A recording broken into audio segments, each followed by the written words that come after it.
तो देखते हैं यहाँ पे क्वेश्चन नंबर 7 में हमसे क्या पूछा गया है। From a point on a bridge across a river the angle of depression of the banks on opposite sides of the river are 30 degree and 45 degree respectively.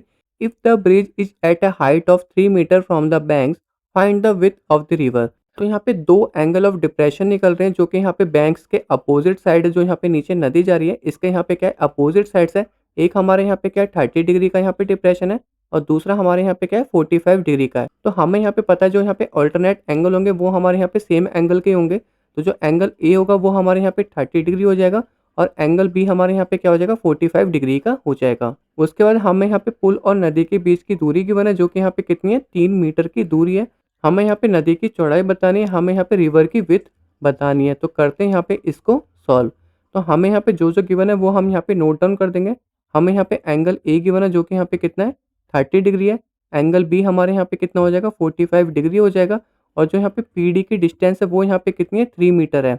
हमें यहाँ पे निकालना क्या है, हमें यहाँ पे ए बी निकालना है जो कि यहाँ पे क्या है रिवर की विड्थ है। और ए बी हमारे यहाँ पे किसके बराबर होगा, ए बी हमारे यहाँ पे A D plus D B के बराबर होगा। यही हमारे यहाँ पे क्या है ए बी है। तो कुल मिला के हमें यहाँ पे पहले ए डी निकालना पड़ेगा, फिर हमें यहाँ पे डी बी निकालना पड़ेगा और दोनों को हम यहाँ पे ऐड करके ए बी निकाल सकते हैं। तो ए डी निकालने के लिए सबसे पहले मुझे यहाँ पे कौन सा ट्रायंगल लेना पड़ेगा, ए पी डी लेना पड़ेगा। तो मैं यहाँ पे लिख देता हूँ in triangle A P D. इसमें जो हम यहाँ पे फॉर्मूला लगाएंगे वो हम यहाँ पे tan थीटा का फॉर्मूला लगाएंगे। और tan थीटा का फॉर्मूला हमारे यहाँ पे क्या होता है, परपेंडिकुलर अपॉन बेस होता है। परपेंडिकुलर हमारे यहाँ पे क्या है पी डी है और बेस हमारे यहाँ पे क्या है ए डी है। और थीटा हमारे यहाँ पे कौन सा लेना पड़ेगा, 30 डिग्री का लेना पड़ेगा। तो ये हमारे यहाँ पे कितना हो जाएगा tan 30 degree equal to P D हमें यहाँ पे कितना गिवन था 3 मीटर गिवन था। ए डी हमें यहाँ पे निकालना है और tan 30 की वैल्यू हमारे यहाँ पे क्या होती है 1/√3 होती है। इक्वल टू यहाँ पे कितना हो जाएगा 3/AD।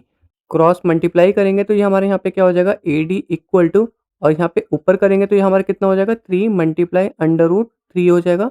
तो AD हमारे यहाँ पे कितना निकल के आ गया 3/√3 मीटर निकल के आ गया। इसके बाद हमें यहाँ पे क्या निकालना है, DB निकालना है। तो DB के लिए हम यहाँ पे कौन सा ट्राइंगल लेके चलेंगे वो मैं यहाँ पे लिख देता हूँ इन ट्राइंगल। ये हमारे यहाँ पे क्या हो जाएगा PBD हो जाएगा। इसमें हमें यहाँ पे कौन सा फॉर्मूला लेके चलना है, इसमें भी सेम फॉर्मूला लेके चलेंगे। और एंगल हमारे यहाँ पे क्या हो जाएगा 45 डिग्री का हो जाएगा। तो ये हमारे यहाँ पे कितना हो जाएगा tan 45 degree equal to perpendicular हमारे यहाँ पे क्या है पी डी है जो कि हमें यहाँ पे 3 मीटर पहले से गिवन है। और बेस हमारे यहाँ पे क्या हो जाएगा डी बी हो जाएगा। हमें यहाँ पे डी बी निकालना है और tan 45 की वैल्यू हमारे यहाँ पे क्या होती है 1 होती है। 1 इक्वल टू 3/DB हो जाएगा। एंड डी बी यहाँ पे ऊपर चला जाएगा क्रॉस मल्टीप्लाई होके। तो डी बी इक्वल टू हमारे यहाँ पे कितना निकल के आ गया 3 मीटर निकल के आ गया। हमें यहाँ पे निकालना क्या था, हमें यहाँ पे ए बी निकालना था। और ए बी हमारे यहाँ पे किसके बराबर था, A D plus D B के बराबर था। ए डी हमारे यहाँ पे कितना निकल के आ गया 3/√3 निकल के आ गया। और डी बी हमारे यहाँ पे कितना निकल के आ गया 3 निकल के आ गया। तो इसमें से जो हम यहाँ पे कॉमन निकालेंगे वो हमारे यहाँ पे 3 कॉमन निकल सकता है। अंदर यहाँ पे कितना बचेगा √3 + 1 निकल के आ जाएगा। और जो यहाँ पे यूनिट आएगी वो हमारी किस में आएगी, मीटर में आएगी। तो ये हमारे यहाँ पे क्या निकल के आ गया, ए बी निकल के आ गया। जो यहाँ पे नदी की चौड़ाई थी वो हमारे यहाँ पे कितनी निकल के आ गई 3, ब्रैकेट में √3 + 1 का मीटर निकल के आ गई।